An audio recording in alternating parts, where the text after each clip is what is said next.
Yeah, I'm all right.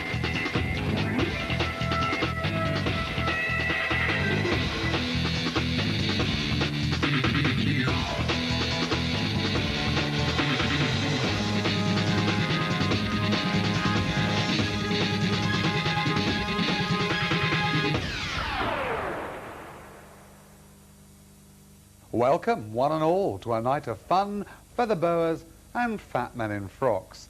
Yes, it can only be top 10 Camp Pop. It's a tough assignment, and they needed a tough guy for the job. Get us Willis, they cried. Ah, Wincy's busy, I said. So wall-to-wall Winton it is. Tonight, I'll be bringing you a superlative collection of OTT music and makeup. The costumes are flamboyant, the tunes are sassy, and the lip gloss is positively shimmering.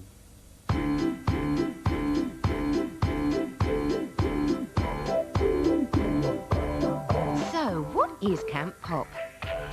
A refusal to take things seriously, just reveling in kind of playfulness. Camp's a knowing wink that you're being crap. Campily.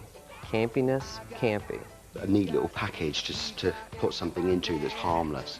Something so outrageously artificial, affected, inappropriate, or out of date as to be considered amusing.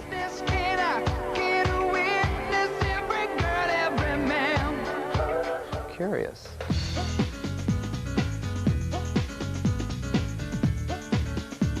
Even the butchest, most heterosexual characters in the music business, I mean, go right back to Mick Jagger, who can be incredibly camp, and he loves women. Too sexy for my shirt. Prince is so pretty, so feminine, and he's wearing heels.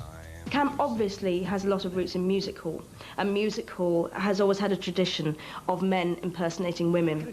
That I'm a right camp creature. Are you a big offender? We can't get enough of it. I think it was about aspirationalism, particularly working class young people dandifying themselves, turning the one thing that they did own, their bodies, into something aristocratic. I think that camp isn't necessarily about the person who's executing it, it's more about the person who's perceiving it. I think all you need is a feather boa, and then that's it. The frothy forefather of Camp Pop needed just a little more than that, darling. Liberace, in the early 50s, he really kind of was the blueprint for everything that would follow. He was just so over the top and outrageous and loved sending himself up. It's not the loudest outfit in my wardrobe, but it's the most expensive. Yeah. That fearless tastelessness that he epitomized has mostly been practiced by black performers. It's something that is bigger and louder than it needs to be. Let all the men say, oh! Oh, my soul! Does anyone know the way? Did we hear someone say? We just haven't got a clue what to do. Pop music was still a bit innocent in the 60s, but by the 70s, that was gone, and it seemed like everybody had caught on to some idea of camp. I think colour television was to blame. And with disco, Camp went Technicolor. Disco was a perfect breeding ground for camp, really, because it was all about excess. People had never really had that opportunity to behave like that before. The 80s brought camp overload. I'm a man without conviction.